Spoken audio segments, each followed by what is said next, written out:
এক ছিল গরিব লোক, ভাঙা একটা ঘর, ছেঁড়া জামা, আর খাবার জোটে না দিনে 3 বার।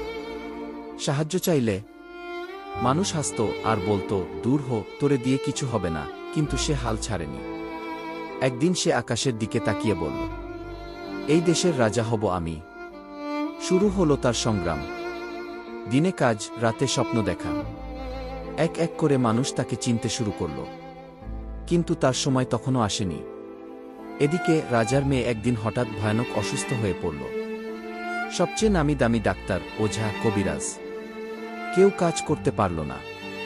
ঠিক তখন সেই গরিব লোক হাজির হল রাজার দরবারে।